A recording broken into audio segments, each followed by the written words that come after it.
एक युवती ने डावरी इलाके में दो भाइयों को झूठे मामले में फंसाया था, जिसके बाद एडवोकेट पंकज चौधरी ने दोनों की जमानत करा के पूरे केस को बारीकी से देखा और कोर्ट ने दोनों भाइयों को बरी कर दिया है। एडवोकेट पंकज चौधरी ने बताया कि युवती ने दोनों भाइयों में से एक पर शादी का झांसा देकर रेप करने का आरोप लगाया था, जबकि दूसरे पर जबरन कैद करने और मुख्य आरोपी की मदद का आरोप लगाया था। युवती ने इस मामले में डावरी थाना में आईपीसी की धारा 376, 342 और 34 के तहत केस दर्ज कराया था। इसके बाद पुलिस ने दोनों आरोपियों को गिरफ्तार कर लिया था। मामले में दोनों आरोपियों की तरफ से पेश हुए अधिवक्ता पंकज चौधरी ने बताया कि शिकायतकर्ता युवती पहले से ही शादीशुदा थी। उन्होंने बताया कि इस संबंध में शिकायतकर्ता युवती की शादी की तस्वीरों को देखने के बाद कोर्ट ने भी उसे शादीशुदा माना था। अधिवक्ता पंकज चौधरी ने बताया कि आरोप लगाने वाली युवती इस संबंध में घटना को लेकर दिन, तारीख और साल भी कोर्ट में नहीं बता पाई।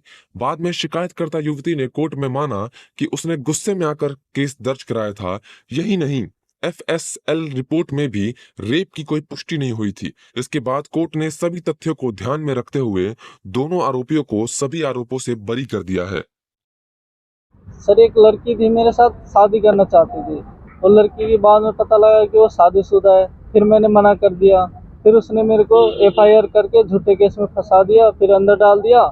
उसके बाद हमने वो करके बताया ऐसी सी बात है। फिर वकील साहब ने हमारे शुरू से लास्ट तक मेहनत किए।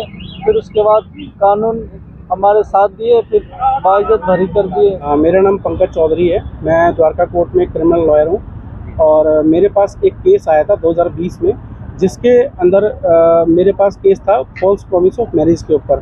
तो जब मैंने उस केस की तह तक गया तो और कोर्ट में जब हम 3 साल इस केस को हमने फाइट किया तो 2 युवक इस केस में बाइज्जत बरी पाए गए। और दोनों युवकों के ऊपर जो केस लगा था और जो घटनाक्रम दिखाया जा रहा है युवती द्वारा, वो सरासर झूठा पाया गया। जिसके अंदर हमारे पास एक फ़ोटोग्राफ थी जिसके अंदर युवती जो है, उन 2 युवकों को जो फंसाने वाली युवती है उसकी शादीशुदा एक फ़ोटो मिल गई, जिसके अंदर वो साफ साफ दिखाई दे रही है कि ये शादीशुदा है पहले से।